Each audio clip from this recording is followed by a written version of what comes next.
ಮಂತ್ರಾಲಯದ ತುಂಗಭದ್ರಾ ನದಿಯಲ್ಲಿ ಈಜಲು ಹೋಗಿದ್ದ ಹಾಸನ ಜಿಲ್ಲೆಯ 3 ಯುವಕರು ನಾಪತ್ತೆ.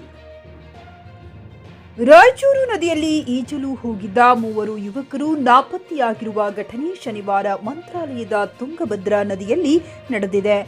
ಕರ್ನಾಟಕ ಹಾಸನ ಜಿಲ್ಲೆಯ ಮೂಲದವರಾದ ಅಜಿತ್ 20 ವರ್ಷ, ಸಚಿನ್ 20 ವರ್ಷ ಹಾಗೂ ಪ್ರಮೋದ್ 19 ವರ್ಷ ಎಂಬುವವರೇ ನಾಪತ್ತೆಯಾಗಿದ್ದಾರೆ ಎಂದು ಹೇಳಲಾಗುತ್ತಿದೆ.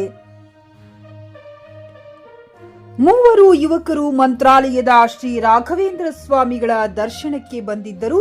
ಆಗ ಯುವಕರು ತುಂಗಭದ್ರಾ ನದಿಯಲ್ಲಿ ಈಜಲು ಹೋದಾಗ ನಾಪತ್ತೆಯಾಗಿದ್ದಾರೆ.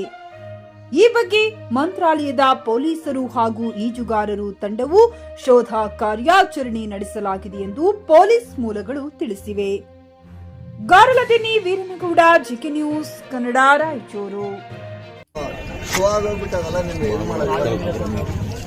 ನೀನ್ ನಡೆದಿದ್ದಲ್ಲ, ನೀನ್ ನಡ್ಕೊಂಬಂದ್ರೆ ಅಲ್ಲ ಮತ್ತೆ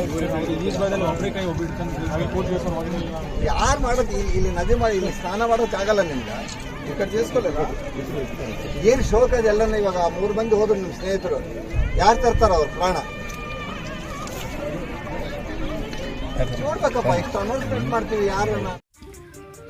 ಹುಮ್ನಾಬಾದ್ ಜನರಿಗೆ ಜವಾರಿ ಕೋಳಿ, ಜವಾರಿ ಮೊಟ್ಟೆ ಹಾಗೂ ಕುರಿ ಬೇಕಾದಲ್ಲಿ ಮಾರುಕಟ್ಟೆ ಮನೆ ಅಲೆದಾಡುವ ಚಿಂತೆ ಬೇಡ. ನಿಮ್ಮ ಹತ್ತಿರದ ಹುಮ್ನಾಬಾದ್ ಇಂಡಸ್ಟ್ರಿಯಲ್ ಏರಿಯಾ ಕಲಬುರಗಿ ರಸ್ತೆಯಲ್ಲಿ ಕುರಿ ಕೋಳಿ ಮೊಟ್ಟೆ ಫಾರ್ಮ್ ಲಭ್ಯವಿದೆ. ಇಲ್ಲಿ ಜವಾರಿ ಮೊಟ್ಟೆ, ಜವಾರಿ ಕೋಳಿ ಹಾಗೂ ಕುರಿಗಳು ಸಿಗುತ್ತವೆ. ವಿಶೇಷವಾಗಿ ಹಬ್ಬಗಳಲ್ಲಿ ರಿಯಾಯಿತಿ ದರದಲ್ಲಿ ಕೋಳಿ, ಕುರಿ ನೀಡಲಾಗುತ್ತದೆ. ಹೆಚ್ಚಿನ ಮಾಹಿತಿಗಾಗಿ ಸಂಪರ್ಕಿಸಿ 9972784156 ಅಥವಾ 8217854404.